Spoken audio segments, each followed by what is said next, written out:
Hey everyone, my name is Riley, and in this video I'm going to show you step by step how to build a professional photography portfolio website. Having a professional portfolio website like this is super important when you're signing clients, because if you just have a bunch of random photos put together like this, well, this just isn't very professional and you're not going to be able to charge the fee that you want. Now, this is a step-by-step tutorial, so even if you are brand new to building websites and you have never built a website before, all you have to do is follow along with this tutorial and you will walk away with a beautiful and professional photography portfolio website. Okay, so the website builder that we will be using in order to build this website is the Hostinger website builder. With Hostinger, you can get up to 75% off using the top link in the description, and that is what makes Hostinger so cost effective. So this is the main reason we are using Hostinger, is firstly for the price, it's super cost effective. Secondly, they have a bunch of awesome photography templates that we can use. And third, we get absolutely everything that we need, including a free domain. We get a 30-day money-back guarantee. We get 24/7 customer support. This is by far the best website builder out there. So once you are on this page and we click on Claim Deal, out of the two plans that are shown right here, we want to go for the premium website builder, the cheaper of these two plans. The reason for this is because if we actually look at the differences between these, the top features are all the same, apart from you can build up to 50 websites on this plan and 25 websites on this plan. We only need one website though. But the actual differences, if we go down, is things like AI tools and e-commerce functionality, and we don't need either of these to build a photography website. So going with this more expensive plan would just be a waste of money. So we want to go for the premium website builder. We can click into choose plan right here. And then on this next page, Hostinger is now going to ask us, how long would you like to sign up for? How long would you like to have your website for? From all of these options, the only one I would recommend avoiding is the monthly plan right here, because the price just absolutely shoots up. We have a setup fee involved, and we also don't get a free domain. So we want to be going for at least the 12-month plan or higher. As you can see, we get this discount.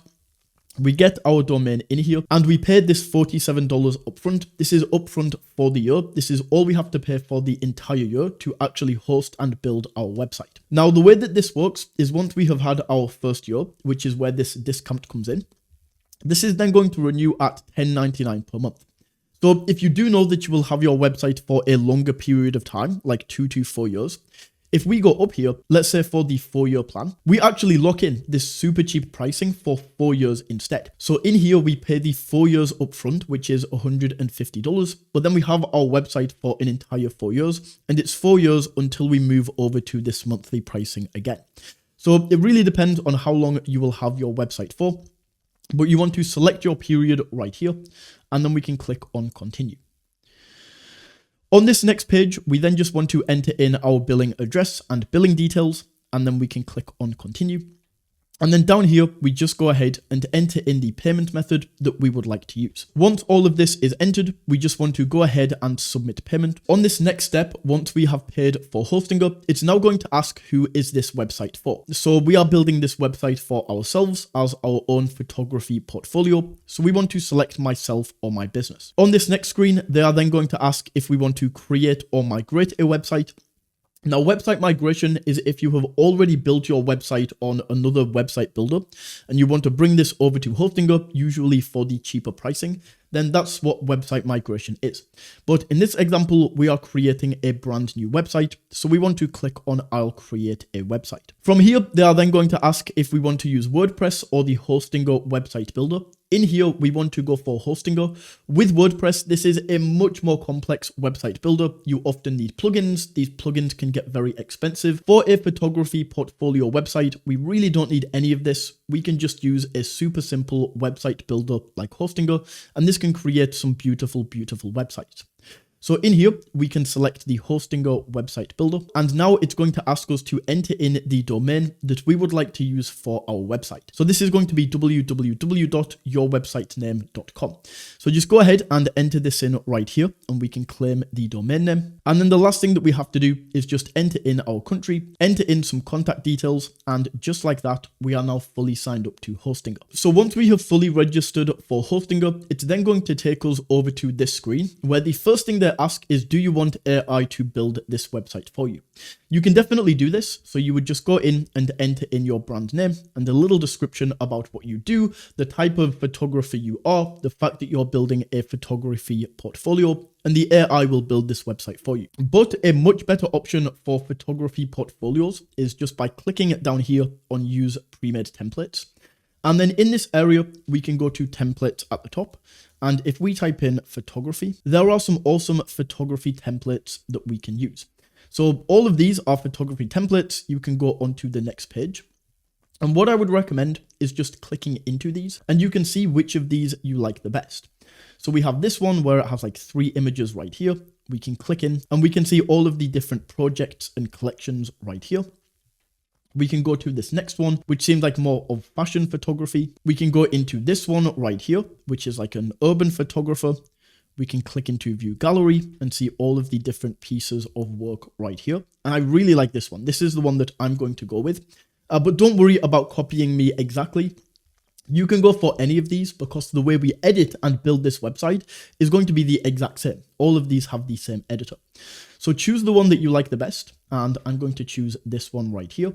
We just click on select template and we are now in the editor where we can go ahead and edit this. So the awesome thing about Hostinger, and one of the biggest reasons I recommend this, is because this is drag and drop. So all we have to do to change the text, for example, is we can go in and I can say, my name is Riley Holden and I am a freelance. Instead of urban, I'm going to say landscape photographer based in London. Perfect. So that is how we can edit the text on the website. And we can do the same for all of these pieces of text right here. And then for the images that we, of course, need to change out, all we have to do is click on each of these images, any image on the website, click on edit image right here, and then we can go into replace image and we can drop our images in. So to show you this, I'm going to create my own collections and do this right in front of you. So right here, instead of the streets of New York City, I'm going to say this is the Northern Lights, and this was in Norway. So then what we can do is we can go up here and edit this image, upload files from our own computer, and this is how we can get our own images in. So from these, we can go through and choose like the sample image, the first one at the start. And I'm going to go for this image right here. Click on select. And just like that, this image is now going to be dropped in. So then we can do the same for the rest of these. This one is long exposure in San Francisco, but I'm going to go for Yosemite National Park in California. And then once again, we can go up and we can edit this image. And we can drop in the image that we would like to use. Now this right here, I don't really like because this is a lot shorter. So all I'm going to do is I'm just going to drag this up and I'm going to make sure that these are the same size. You can customize this in your own way. You definitely don't have to do this, but this is just the way that I like to do it. And then I'm just going to drag this back down to this area and that looks so much better. Then for this one, I'm just going to call this one home. And then we can go in and say that this is London. Just like that. And then for this last one, we could add more in here. But what I'm going to do is I'm just going to delete these as I only have 3 that I want to add in here.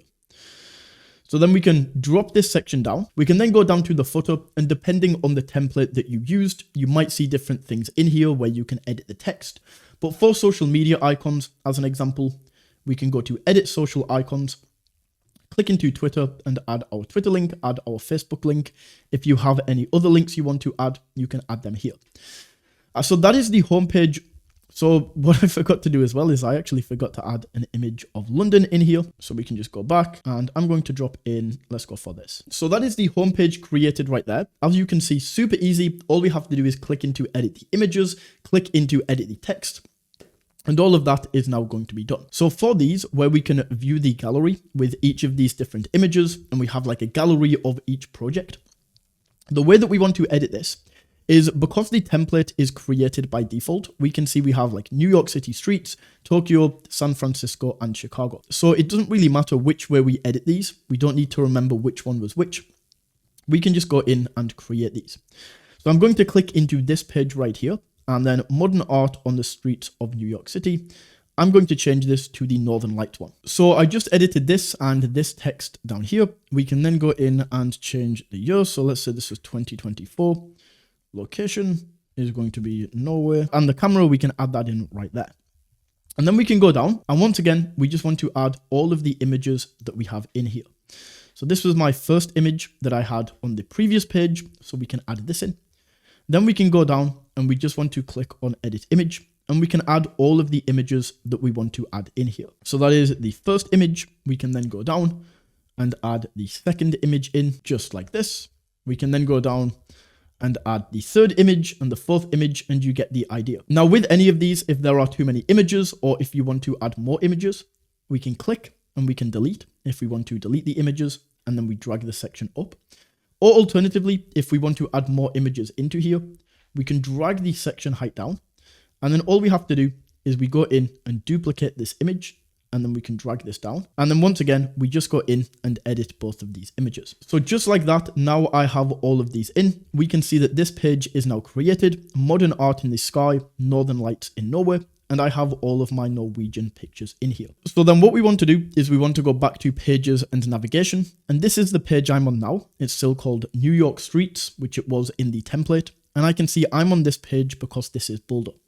So we just want to click in and we want to rename this. And then we can call this Northern Lights, just like that. Click on save, and this is now going to be saved. So if we now go back over to the home page right here where it says view gallery, we can go ahead and highlight this.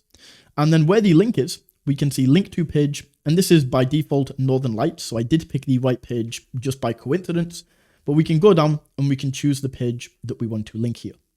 So we click on save. And then we do the exact same with all of these other ones. So right here, we have the Yosemite National Park. I'm just going to move that right there. And once again, to create this, we just go to Tokyo, for example. And in here, we can edit the page, edit the images just like we did before. And then once we have this, we can go over and link this to the correct page. Perfect.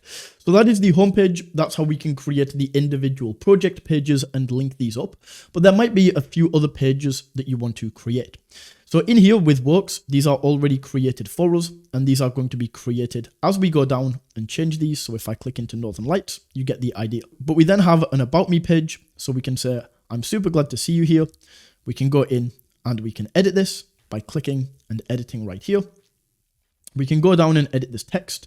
We can maybe add an image of ourselves right here by replacing the image. You get the idea. And then if there's anything else you want to add to this page, we can go to add element and we can add like buttons, we can add galleries, you could add a video if you like. That's how we can edit all of that. Then we also have a contact page. So if somebody wants to get in contact, what I'll do is I'll just go and edit this name right here, Riley Holden. We can add a little bit of text right here. Of course, add your email, add your phone number. And then right here for this form, we can click in and edit.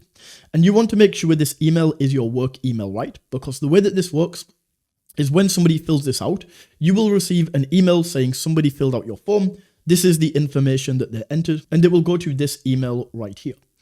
Now, we can also go over to fields. And right now, this is made up of a name, an email, and a message. But we might want to go in and just as an example, we can add a new one right here. And I might ask for their phone number, just like this. And we can say your phone number. And we can get them to enter this. And I'm just going to go ahead and drag this on top of message. And that's how we can set that up right there. So those are all of the default pages. But if you would like to delete a page or add a new page, the way that we do this is by going to pages and navigation. If you want to delete a page, we just go here and click on delete. If you want to add a new page, we can add a page right here. I would go for a new empty page. And then once that page loads in, we can go ahead and edit it just like the others. The final thing that I will show you is the finishing touches we can add to the website. Now, I really like the color of this, so I'm not going to change it. But in here, in website styles, we can change the website colors. So what I'm going to do is I'm just going to copy this because I want to bring it back. But what we can do is we could change this to blue, for example. I'll just show you how this would look. We can change this to blue and click on accept. And just like that, this has changed all of the, whatever color this used to be, all of the places where this color was on the website is now changed to blue. Then with this, I assume this is the text. So we can go in and once again, we can change this, let's say to white. And just like that, this is now all changed to white. But what I'm going to do is I'm just going to go back and set this to how it was before. So I think we had this color right here. And then this, we'll just go back and change this to, I think this was about this, maybe a little bit darker. Something like that, and perfect. That works either way. So that's how you can create the website, add in all the different pages, add the finishing touches to this. And then all we need to do once your website is created is we just click on go live to set this website live. So we can then click through onto view site. This is my website right here. We can test all of this out by clicking on view gallery, and we can see my gallery is all here, all the images that I set. And that is my photography website created. So that is how you can create a photography website step by step. If you found this video valuable, don't forget to smash that like button and tap that subscribe button. And until next time, take it easy.